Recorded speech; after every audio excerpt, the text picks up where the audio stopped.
are now listening to The West Side of THA Afterparty.com. Hi, I'm James Lott Jr., producer and host of Extra Connections. Join me every Monday live at 7 p.m. Pacific Standard Time, where I bring on people from all walks of life. I will connect you with people, places, things, and ideas. You'll never know who will stop by. That's Extra Connections every Monday on the west side of the After Party Radio. See you at the party. Connections. Extra Connections. Connections. Extra Connections. Connections. Extra Connections. Connections. Extra Connections. Connections. Extra Connections. Connections. Extra Connections. Connections. Extra Connections. Connections. Connections.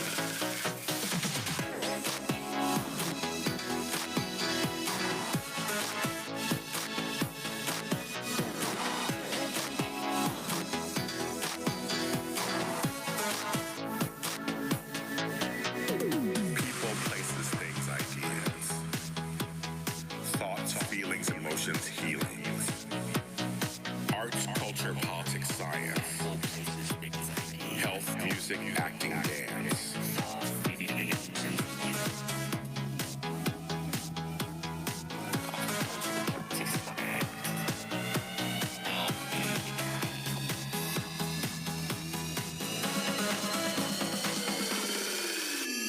Connections, extra connections, connections. Extra connections. Connections. Extra connections. Connections. Extra connections. Connections. Extra connections. Connections. Extra connections. Connections. Extra connections. Connections. Connections.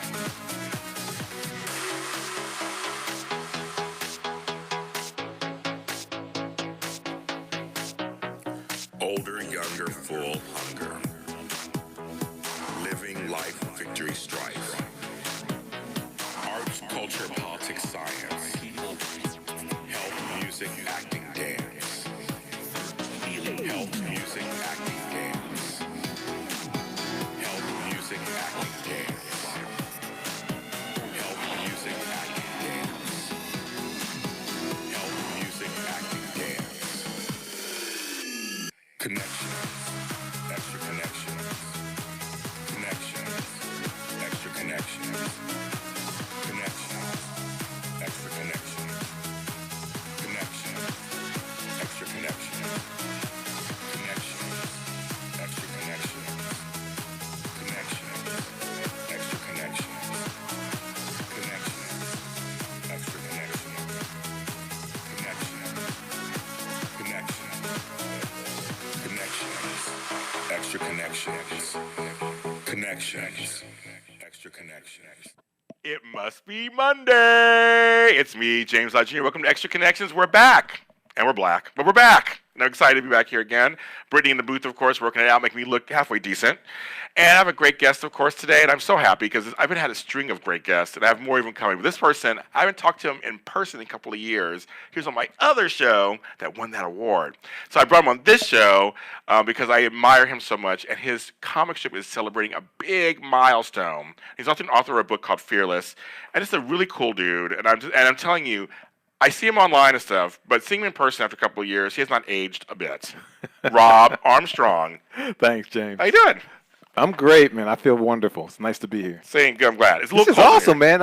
I love this. Isn't this Very great? Nice. Yeah. Right by the freeway outside, the airport that way. That's right, man. Over here. Now, firstly, I could do the church announcements, of course. All right. We are The After Party, which is THAAfterparty.com. Go anywhere and find it. There's a Dallas section. There's the West, which is us out here. We have some great shows, like Get It Done with Gina, who was just on a second ago. She's the bomb. We love her. Who comes on before me every Monday. And if you want a show on here, you should come here. If you want a show, come here, please. They're warm, welcoming, and it's your show. You get to do what you want. It's your show, and showcase your talents, spotlight your people. Come do one here. If you want, talk to me, and I'll get you into people.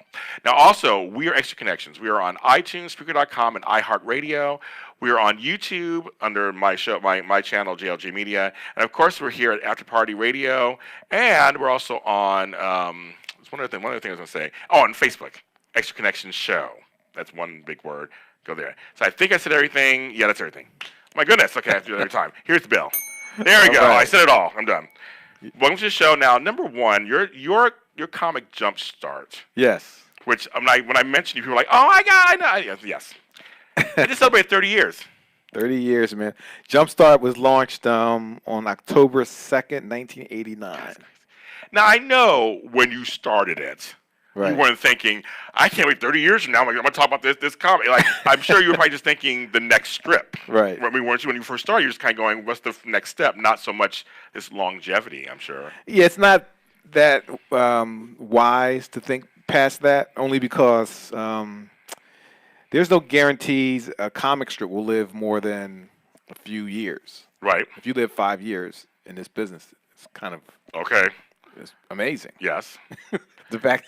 Well, I'm sure. Yeah, the fact that I've done this for this long, and James, for me, I feel very gratified that the strip is much better now than those early years. Now, I mean, it must be gratifying, though, to know that you did. I mean, you can look back now, it's been 30 years. Absolutely. What does this comic strip mean to you now? I mean, I'm sure it's changed over the years, but now that you've reached this milestone, kind of, what does it mean to you? It's funny, people say, or they ask often if I do anything political. Jumpstart is very political in that we have outliers. We have characters. My main character is a police officer, and his wife is a nurse, and they have 4 kids, and police officers are vilified, frankly. Yes, right. So for my main character to be a part of this family and to be not just a good guy, I'm not just playing off the bad reputation of whatever, of a police officer. I've actually learned to develop these characters for their own sake. You know, Joe, the main dude, he's just him, and Marcy is Marcy, and Sonny is. And I have to learn. It's taken a long time to listen, to hear their voices speak louder than my voice. So I've learned to step back and put my characters out in front. And frankly, this is a character. It's just a character study on how people respond to this world we live in. And they don't need to be necessarily a representation of me or anyone else other than them. It's the ultimate freedom. When you are allowed to speak on your own behalf, it's a tremendous luxury, and not many of us have it. We're kind of held to a, well, he must be speaking for all cops, or we must be speaking for all black people, or whatever. And it's fine. I mean, if that's on me, that's upon me, I have an obligation to be a good representation of black people, of police officers. But that is actually not what Jumpstart is. The characters are very uniquely themselves. Are you, and this is a question I didn't ask you last time, I'm very curious, are you a black comic strip creator, or are you just happen to be black and you're a comic strip creator? Right? And if so, whichever one you pick, is it important? Well, Each one. There's a catch-22 there Yes. because there's no answer that's going to make me look good. There you go. But it was one of those things. I mean, I want you to be honest. I mean, the thing is, I mean, do you feel like for me, I'm black, clearly. Right. But I'm a host. I'm a content creator who happens to be black. But I have no problem if someone says to me, "Oh, you're a black content That's creator." a great answer. Yeah, I feel exactly that way, James. That's a perfect answer. I feel comfortable in that role, in that position. They say, "Well, you're a black cartoonist." There are so few of us, fewer than 10 of us in the business. Right. All right. Do you guys all know each other? I know almost everyone. I don't know. That's a big joke, right? So you already know you're black, right? But I'm saying, but because of your industry, you must know each other. Yeah, I know Ray Billingsley, who does Curtis. Yes. I know Stephen Bentley, who does Herb and Jamal. I've spoken to Aaron Magruder. Oh, wow, who created okay. The Boondocks. Yeah, of course. A lot of these guys, they're good Okay. dudes. Yeah. So I'm okay. I'm comfortable if someone says you're that black guy doing that black thing. It's fine. I expect that. I'm in this world. Yes. But honestly, when I'm awakened at 4:00 in the morning to do this, and I'm listening, get very carefully for the voice of my characters. After 30 years, it's a very loud voice. Actually, there's no screaming leaning, at you. Yeah, there's no leaning in. It's Yeah. wake up! This is gonna be very funny. Check this out. Wow. So, James, at at my age, I'm 57 years old. Okay. Brittany's always shocked when I bring people in here. He's 57 years old, y'all. Black do not crack, kids. It does ache when it rains. It does. But when I'm at my drawing board, or frankly, I have my coffee, I'm not even at my drawing board. I'm kind of in the shower and all that. I'm not contemplating that black aspect of who I am and what I am. It's okay if it's assigned to me, and I'm not going to push it off me. But I strive for excellence in what I'm doing, and there is no. It sounds unseemly to even say that, because it almost sounds a little bit self-absorbed or self-centered. Yeah, no, but actually, we need to strive for excellence, not perfection. Jumpstart is far from perfect. I don't even know what a funny strip is. I know what an unfunny strip is. Yeah, right. My expertise is I go, hey, I'm not going to publish that. That's not funny. Yeah. But I have to strive to be excellent at what I'm doing, precisely because an assignment is going to be given to me to represent my race. And historically, this is going to land. This is going to make a dent. I'm going to make a mark, a permanent mark. Once you've been published anywhere. Yes. Once you have a book at Barnes and Noble, on Amazon, where you can buy Fearless. Folks, we're gonna hold it up. That was Fearless. Thank you. See, I knew you were doing the bell. This book is good. I read it. It's good. Thank you. Yeah. This is my memoir. It's my life story and all that, but it's also my legacy. And Jumpstart is that. It's my legacy. At some point, it may be in 100 years. I don't know. Right. I don't know that we'll always be anything other than human beings who've done a certain thing. Wow. And that's what that is what means the most to me. I'm just a human being doing this. And I understand. I agree with you on that. But it's just, I know for us, because we are people of color, right?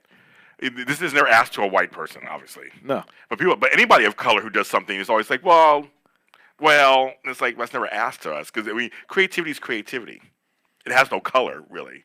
All of it, behavior, human behavior is what it is. The reason a white person is not asked about their contribution to the race, they're actually at that thing. They're at that level I spoke about early on. They are representations of themselves.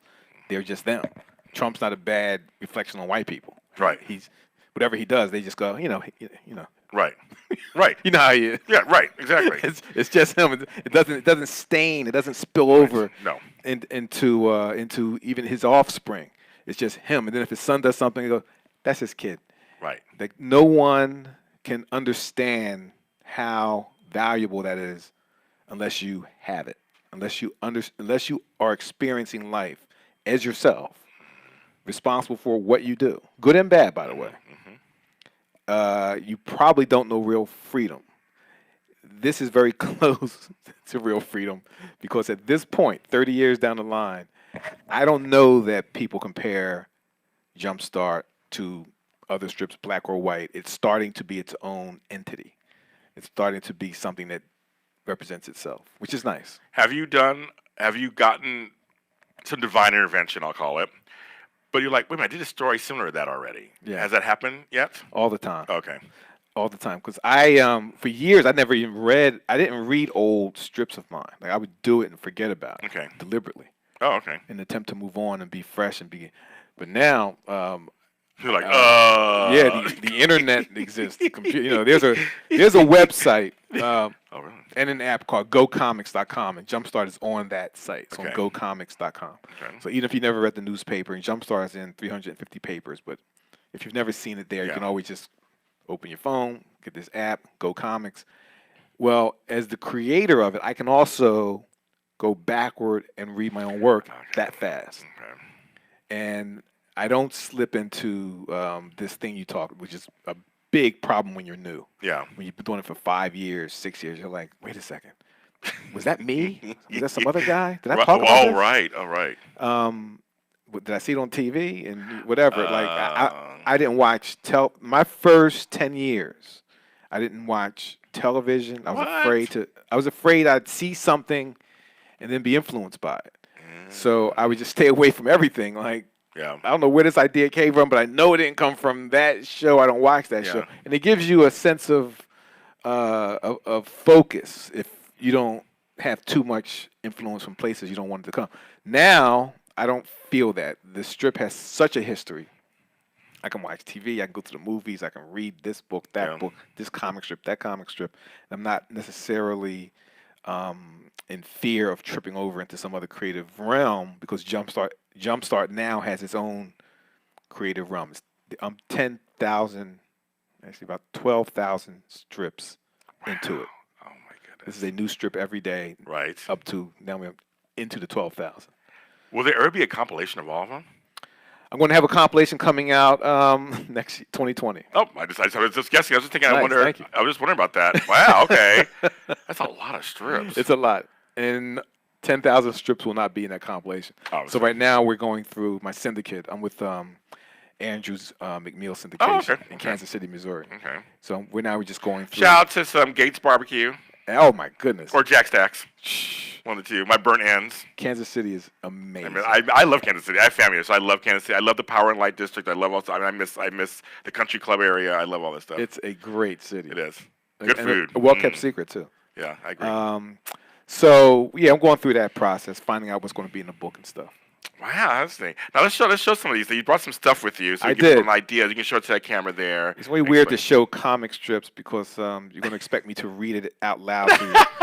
And I just won't. Don't do it. That's okay. It's okay. Yeah, I just it's okay. show it. I can just point you to GoComics.com. GoComics.com, folks. You can see Jumpstart. This is an original Sunday strip. An original Sunday strip does not have color. Obviously, in the paper you see colors. Right. Those colors are assigned in a kind of a paint-by-number technique. It's very old school. Like I literally go in and I write numbers in here, and then it comes out. It's not the same strip. It's a different one, but it comes out like that. And yes, there we go. That's good. I'm it showing is. it to you. It is. That's right. It is amazing actually because my my process is still very old school. I draw on paper. Yeah. I scan into my computer. I make corrections in Photoshop, but I don't draw on a tablet or anything. Okay. Wow. Okay. That's so amazing. I love these. And there's a handful of people in my Patrick McDonald who does Mutts. Oh, yeah. And Lincoln Pierce, who does Big Nate, a few guys. We still draw. We're becoming dinosaurs. We all kind of huddle together. Let me see what kind of pen you're using. Back in the day, yeah, exactly. When dinosaurs roamed the earth, which was us. That's right. We still do it that way. That's very cool. I love that. I'm taking pictures of that for the website. You guys are going to take a break. I have some more questions for him. Robb Armstrong is here. This is Extra Connections on the After Party Radio, and you're going to hear one of my new songs.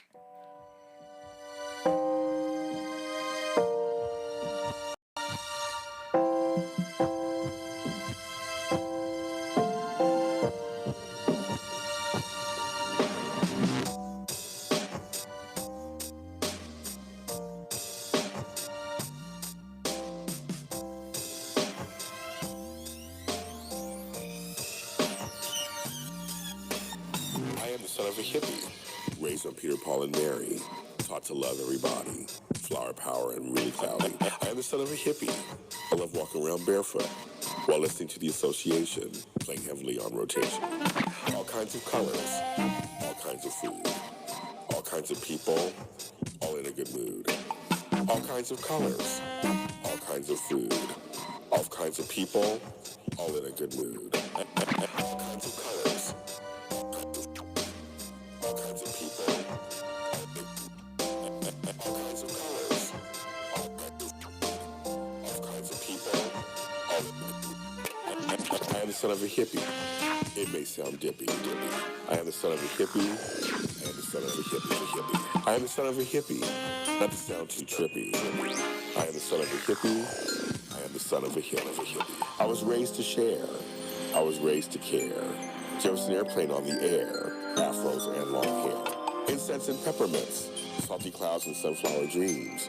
All is not what it seems, but we're all on the same team. All kinds of colors. All kinds of food. All kinds of people. All in a good mood. All kinds of colors. All kinds of food. All kinds of people. All in a good mood. All kinds of colors.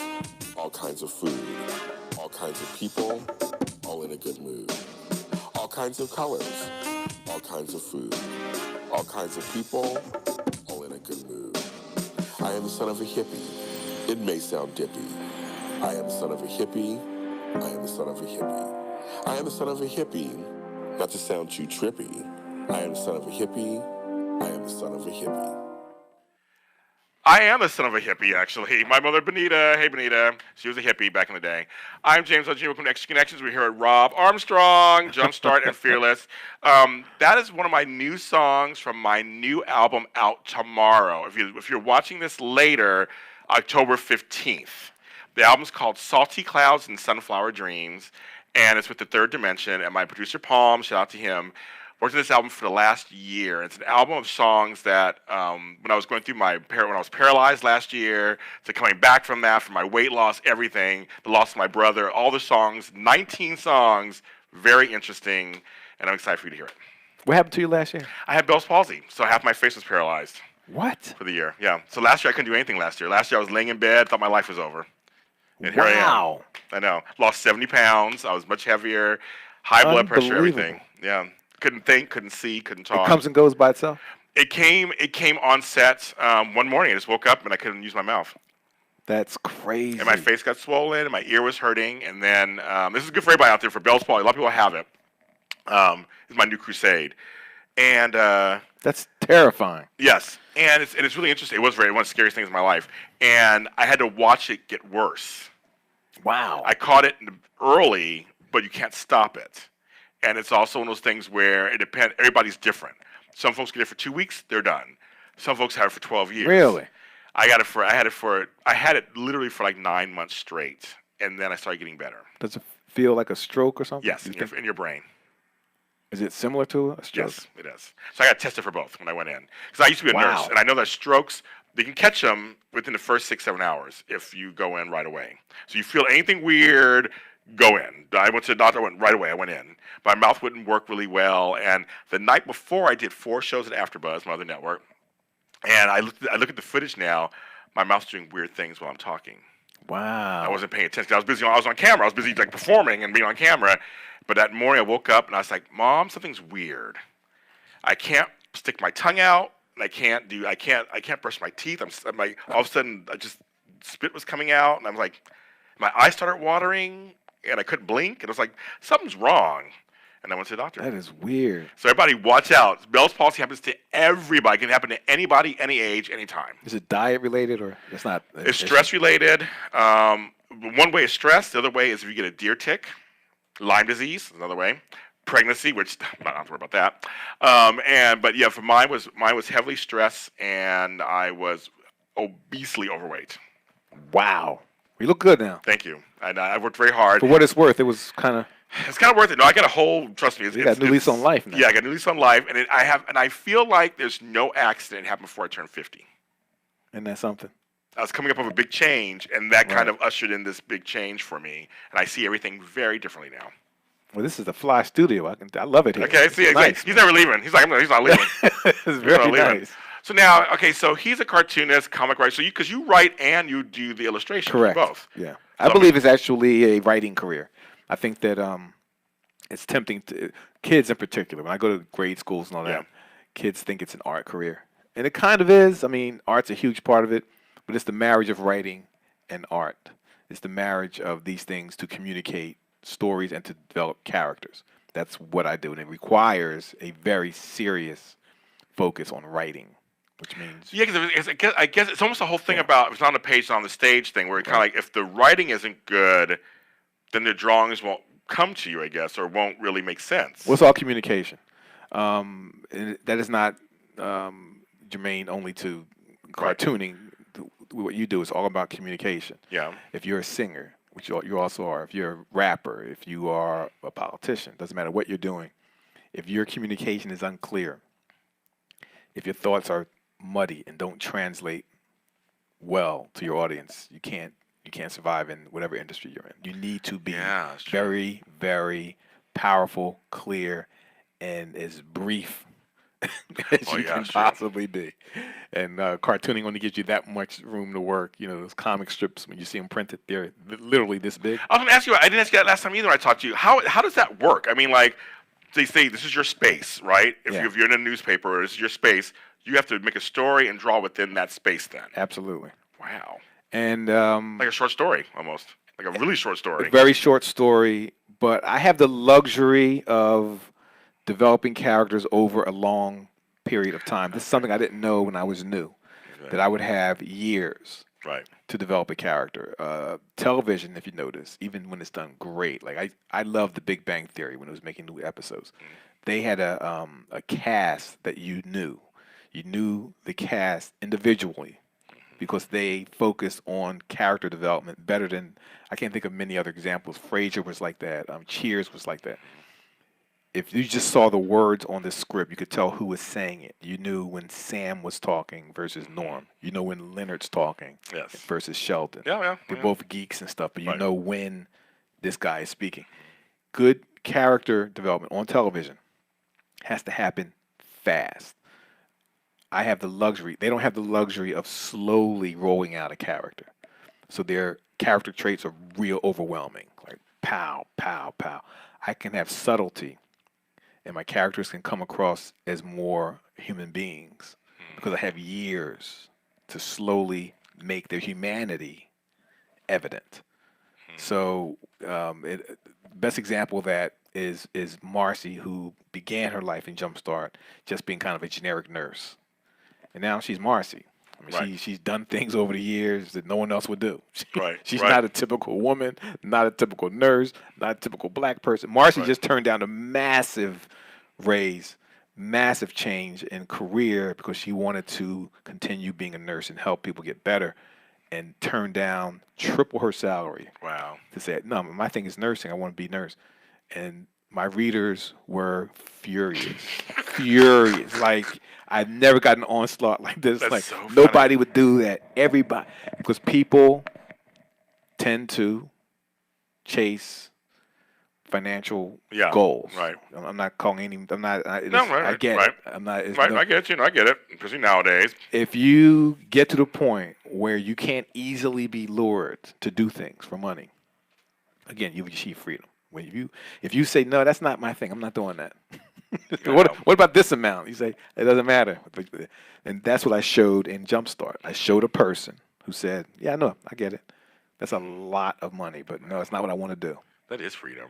That's freedom, and that also distinguished her from a generic cartoon character to a flesh and blood character. So literally, after that happened, and it took about a month and a half to roll out this decision, my readers, James, they stopped talking about her like she was a drawing in a newspaper. Wow. She became this flesh and blood person who's like, her decisions and the things she does affects people. And that's when you know you're communicating better. I'm not claiming perfection again, but I've definitely changed and I've grown in the past 5 years. And in the last 3 years since we met, Yeah. we met in 2016 Yeah. because I had just written this book. Yeah.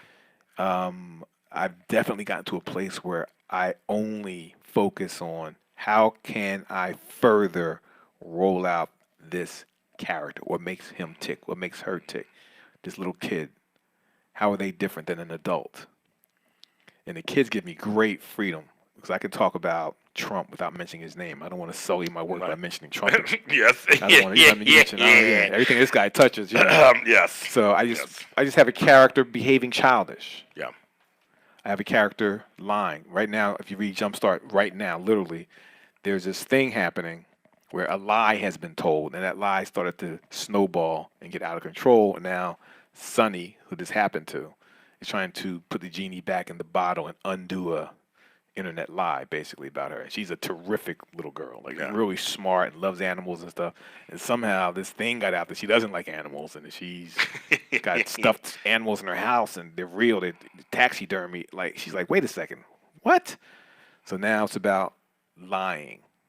And I'm able to speak about things because I do worry about our president and all the and just, frankly, not even him, just the amount of lying and hate Right, it's going on. And instead of talking about lying and hate, I can have a character go through something without naming names. Yeah. Which is amazing.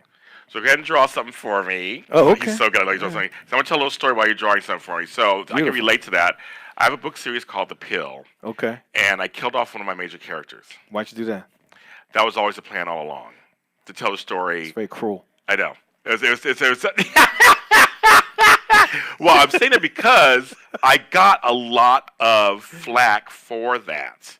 And I bet. But people are following the books and they're still reading them, and they're like, okay, let's see where you're going. And then I kind of tease something in one of the books and blah blah. But that was always, for me, that was a plan, because I was going to ask you a question about this. But for me, that was the plan. I had a master plan for the early part of the series, and that was one of them.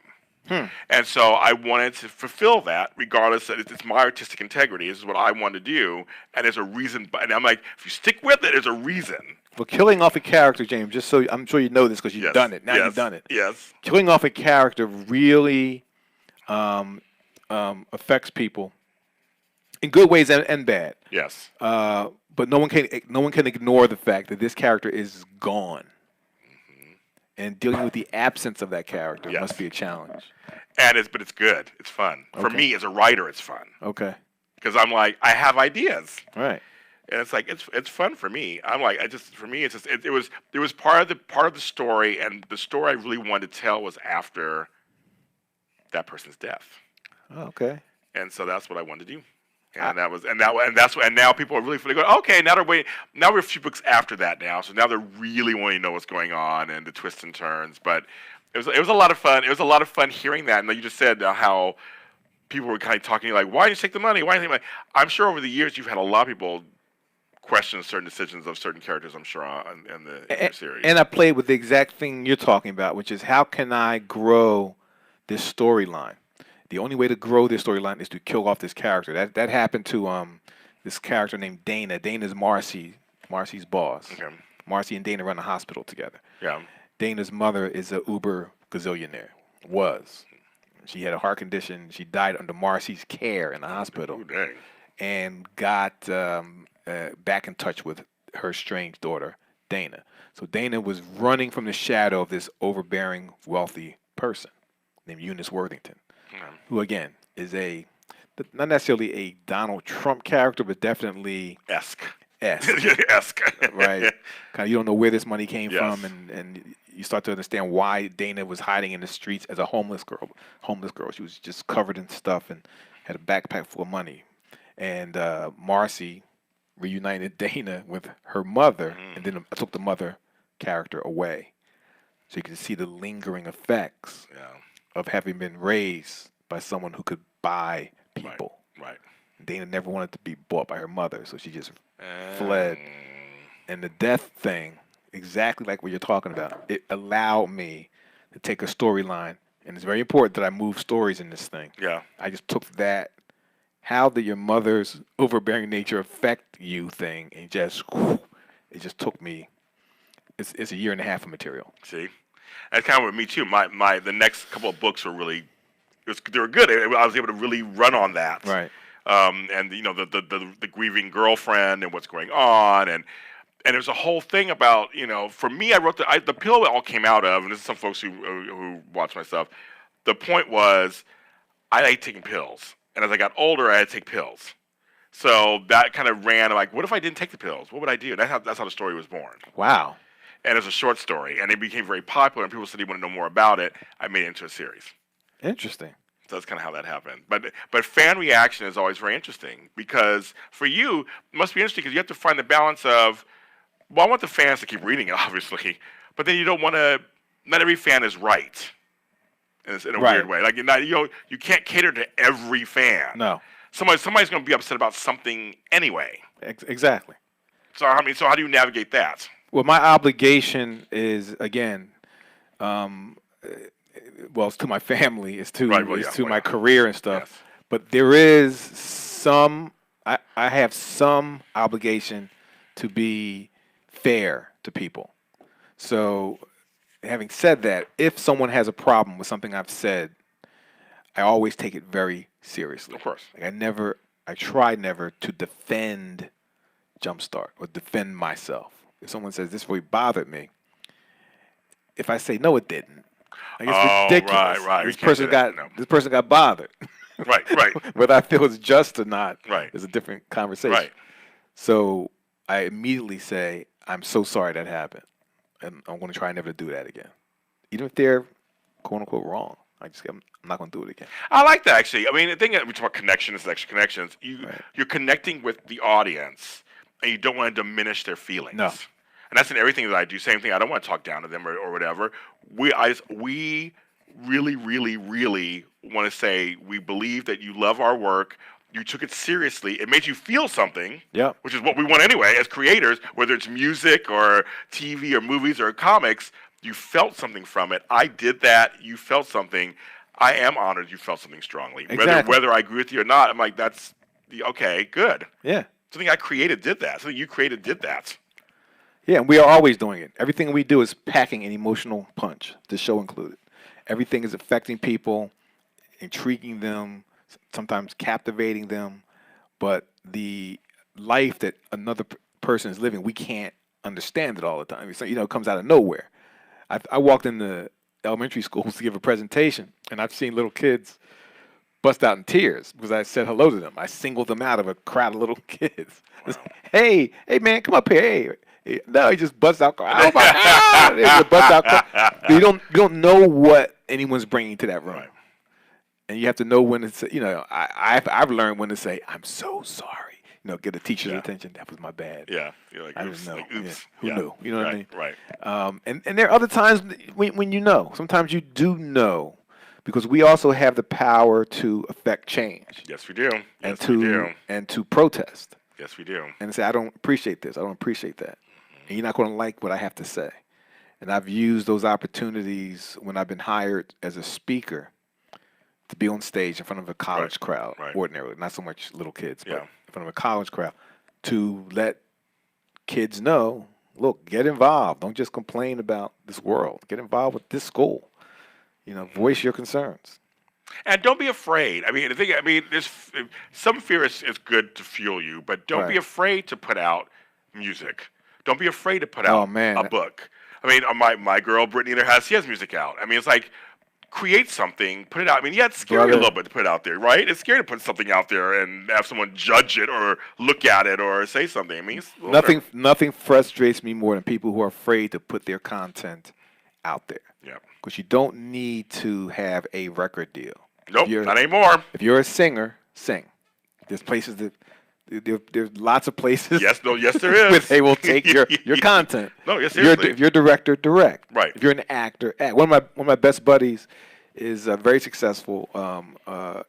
In that traditional sense on television. Yeah. But you can see this guy. He hates. I can't mention his name. He gets very like. You don't have to go around talking about it. You can see this brother. What's his name? I'll say it. No, I'm gonna tell him to come in through your show though. Please, he's on. Come on. That's my man. So he's in a park, like he's in MacArthur Park, like don't free Shakespeare, Othello. See, I love that. I don't know why he would do Othello. That's a lot of Shakespeare. Yeah, it is. It's a lot of Old English. Yes. But he exemplifies that. Like he's doing what he loves to do, and he's not doing it for anything other than the love of it. Mm-hmm. So it frustrates me when I have, this thing. Yes. Which, is published and whatever, and then a kid says, I want to do that. I said, well, what are you doing now? Right. You have a school newspaper. Even if you don't have a school newspaper. You have Instagram. You have Facebook. You got all these different things. Exactly. Blogs. The blogs are free. You can do a free blog and post all your comics on there. Exactly. And there's nothing stopping. People do movies on iPhones. It's unbelievable. So whatever it is you want to do, whatever it is you claim you are, you have to be that thing. It's like the guy in the subway. You see the guy singing. You go, why is that guy singing? He's so good. It's so sad. He's in the subway singing. He's amazing. The guy should be on stage somewhere. Look, he's doing what he loves to do. And he's a singer. What can I tell you? There's a guy on the corner of Fairfax and 3rd over by the Grove. He has more followers than I do. He's out there singing every day, playing his guitar and playing the piano, his little makeshift thing. And at first I was like, what is he doing down here? He's doing better than I am. And we'll leave it on that note. We're going to our last break. Here at Extra Connections, Robb Armstrong, James Lott Jr. We'll be right back. It wasn't like any dream I had. It felt like an ascension. The feeling wasn't bad. I woke up in a third dimension. It was like no other.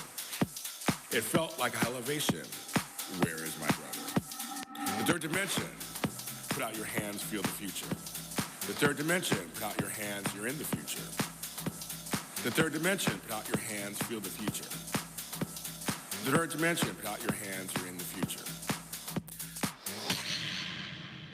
I woke up in a third dimension. The energy felt amazing. It felt like a promotion that my spirit was craving. I woke up in a third dimension. The answers were all there. I had no more questions. It said, be happy if you dare. The third dimension, put out your hands, feel the future. The third dimension, put out your hands, you're in the future. The third dimension, put out your hands, feel the future. The third dimension, put out your hands, you're in the future. Life was calm and peaceful. Everyone respected the other. I could live here the rest of my life. I didn't feel any stress or strife. I woke up in the third dimension. Maybe it was just a dream. When I woke up, I had a realization. Maybe the third dimension was me. The third dimension, put out your hands, feel the future. The third dimension, put out your hands, you're in the future. The third dimension, put out your hands, feel the future. The third dimension, you put out your hands, you're in the future. We are back, and we're talking about you're in Europe. Yeah, last summer we had a chance. It was really wonderful. Wife and I went to Italy, went to Paris and London. Very good. And got a chance to see. I had been once before, many years ago, and I was too young to appreciate it. And just to see the Sistine Chapel in person. Oh, I'm sure. Oh my God, I'm sure. It took my breath away. I literally was frozen in my tracks. Like the art of it, the architecture of it, It's stop incredible. Me. It's beyond belief. And Wow. and I know kind of the story. There's a great movie right. about the Sistine Chapel, the painting of that scene called The Agony and the Ecstasy. Yeah. And you know, you hear about things or you see them in books. Right. And I study art history, and seeing it in person took my breath away. Literally, my group, I was with a tour group, and they walked away and left me there. And they said, "Where's that guy?" I heard an Italian lady. "Where is that guy? The black guy? Where's he? What happened to him?" You know, I was like, "Oh my!" God. My wife is like, "Oh my goodness." I think he's still in the Vatican. They're moving on to some other place. Yeah. But we are doing today what they did then. Some of us are going to leave a legacy. Yes. That will still be here in 1,000 years. Yeah. Some of us will not. It's as simple as that. That's where the bill comes in. Okay. Oh, I need some advice. Okay, so you had a daughter. Just get married. Yes. I have a son-in-law named Nick. Hi, Nick. Yes, my man. And my daughter Tess is now going by a different last name, which is very How's weird. that feel? Tess Somerville. I've not gotten used to it. It's very recent, James. This all just happened. Yeah. You like your son-in-law? I love him. That's I good. love him. That's good. He understands things I do not understand, like my television. So I've got everything. I got Hulu, Zulu, who knew? Everything on Hulu. I don't know what's on there. I got a Fire Stick, joystick. I don't know what's happening. Okay. I don't know what, now you're aging yourself with that last one. But yeah, I know what you mean. No, I know what you mean. The young kids, I'm like, please show me what to do. Please tell me what's going on. Yeah, I have a Roku stick or something. I'm like, Roku, that's the one I was looking for. Yeah, I have that. I'm like, thank you, kids. Yeah, he's hooked me up with all that. But it's great. It's great. You can't enjoy life if you don't enjoy time passing. You know, if you resent, I like that. If you resent getting old and gray or whatever, you can't enjoy this life. This life is about getting old and gray. It's about learning something. Because my daughter's getting married next May. So my daughter Monica and her man Brian. So I was like, I know what it feels like. So yes, I know what it feels like. I'm actually officiating the ceremony. Are you? They asked me to. I once officiated. I married my friend Johnny and his wife Claudia. Officiating is an enormous honor. I was gonna say yes. I was gonna say I've done a few weddings, but I was like, so am I walking you down the aisle and then turning around? I was like, no. So her mom's gonna walk her down the aisle. I'm going to do the officiating. I love that. It's gonna be really cute. It's gonna be really cute. I'm very excited. I'm an ordained minister, so I can do that. So now we have our time where we do the die. I keep want to say dice. One dice. I heard about die. this. Yeah, I heard about this die. Yeah. So we're gonna just roll it gently on here, and I'm gonna ask you wherever that thing lands on. All right. So we'll Okay. see what you get. Okay. Oh, okay. It's a good start question. One way, because I have old eyes, I read like this. One way I like to help others is. One way I like to help others, I love to, well, helping is a funny word. Yes. I love to read. I love the English language a lot. Me too. And one thing that Jumpstart has given me the opportunity to do is go to hospitals and read to people who are sick. Oh, nice. Okay. And read to kids. And I love The Cat in the Hat. My favorite book is The Cat in the Hat. What? I hate to say it, but The Cat in the Hat. I'm like, okay. it seems like it might be like a little kid's thing. It's brilliant literature. The Cat in the Hat is brilliant literature. So is Green Eggs and Ham. They're two great books. That is interesting. You know what my favorite book is, actually? Where the Wild Things Are. Maurice Sendak. It's fantastic. It's a great story. It's a great story. Sendak is a genius. I like that. Speaking Yeah. of the French. Go ahead. Absolutely. Rolling like it that. one more time? You can do it a couple times. You can do another one. All right. Ooh, okay. He's rolling really. Some of our other guests know how to roll. They throw it and do stuff. He rolls really nice. I'm gonna roll some dice. I feel confident when. When I sing karaoke. Really? James, listen. This is going to sound very self-serving. Tell me. He likes it. Tell me. I'm not to be played with. Come on. She didn't talk about, but she got something. You ain't got nothing. The worst pain I feel is listening to other people do karaoke. Oh, I'm that's like, so funny. Like, how long is this guy? Oh my God. Isn't that his third? Wait a minute. You didn't Oh call my me God. yet? And I love karaoke. Man. Okay, what is one of your go-to songs? You wouldn't believe it. I sing Bruce Springsteen's "Glory Days." Oh, And anyone who knows me has heard me sing "Glory Days" by Bruce Springsteen.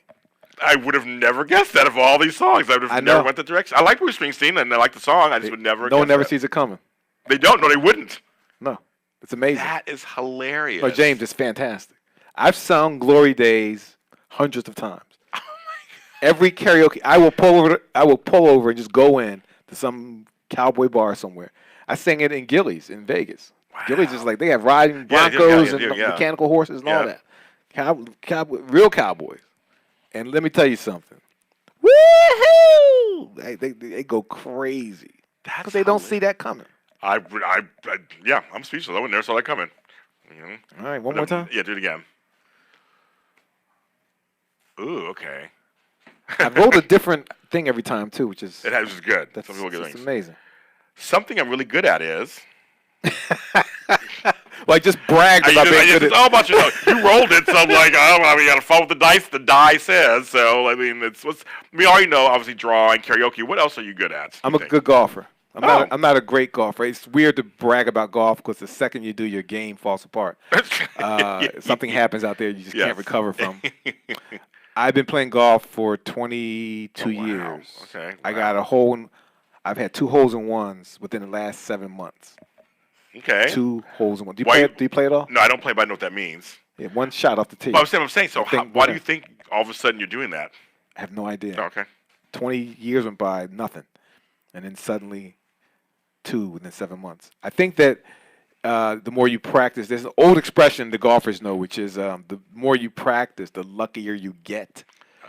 So I think that there's some truth to that. I love the mental exercise that golf is. I'm often alone out there, and I love the camaraderie of it. I love that I'm meeting people out there. My best buddies are dudes I've met just playing golf.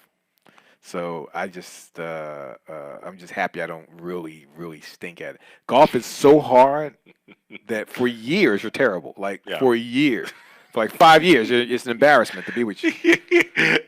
But now I'm not embarrassing.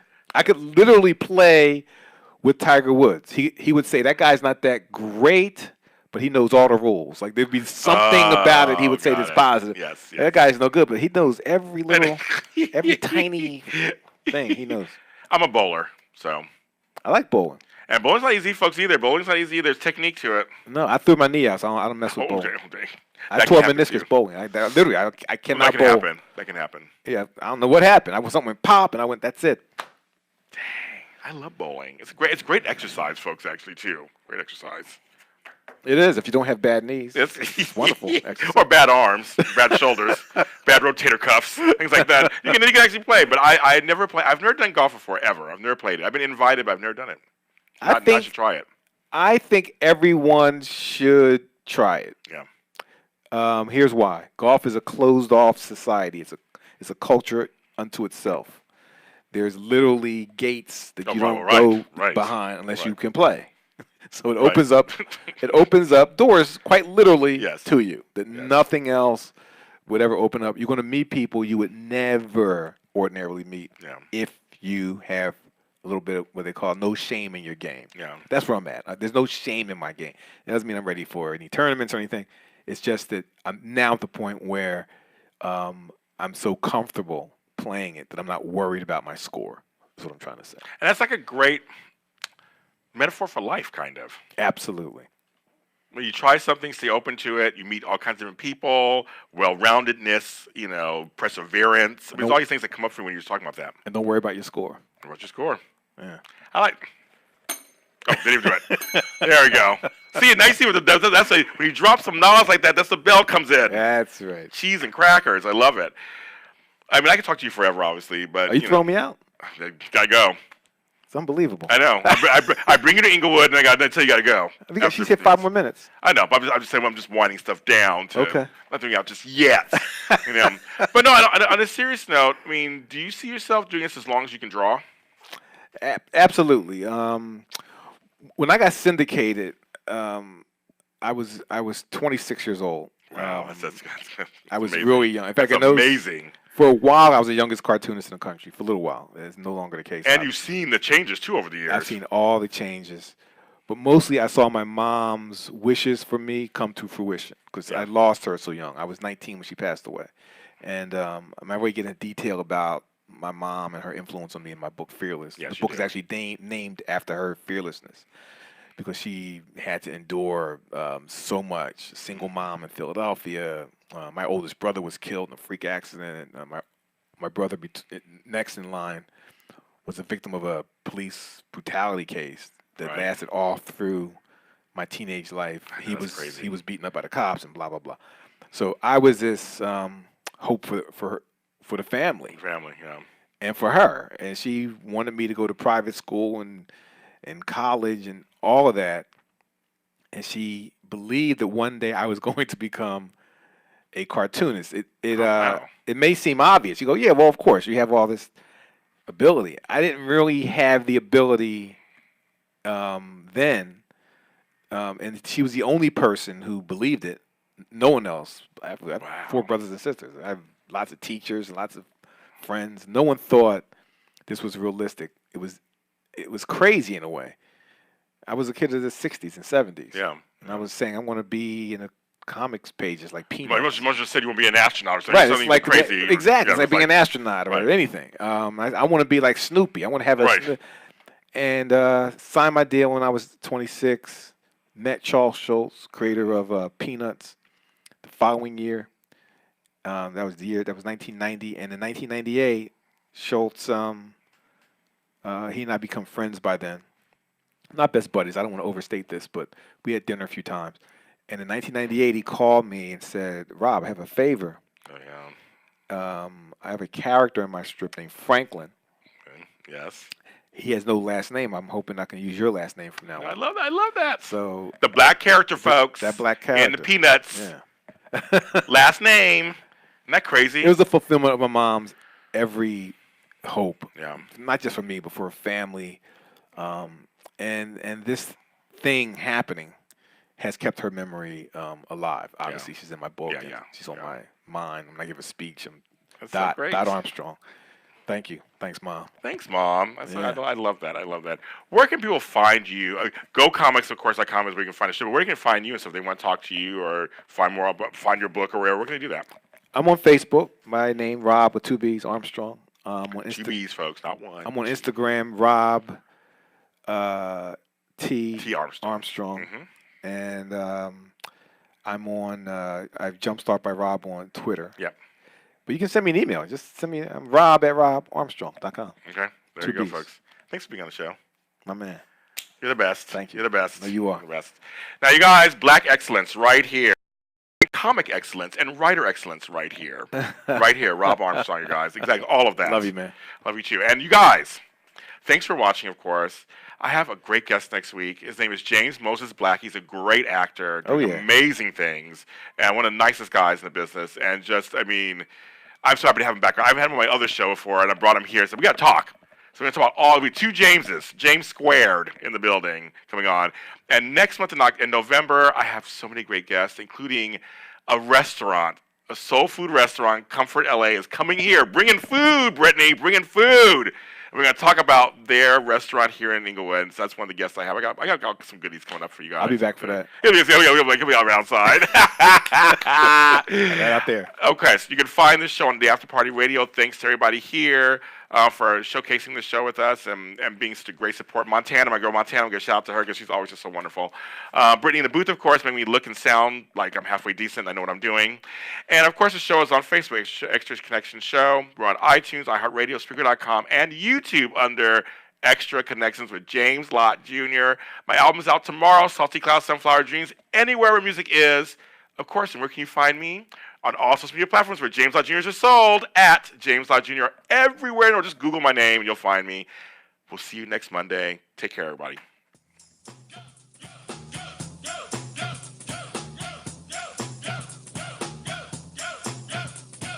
1990, Sharp Rock jumps upon the scene with the lean and a pocket full of green. The green doesn't symbolize I made it on the top, but RoboCop last year was a shock. The tone of the Popeye cut shook your butt. Kids are screaming.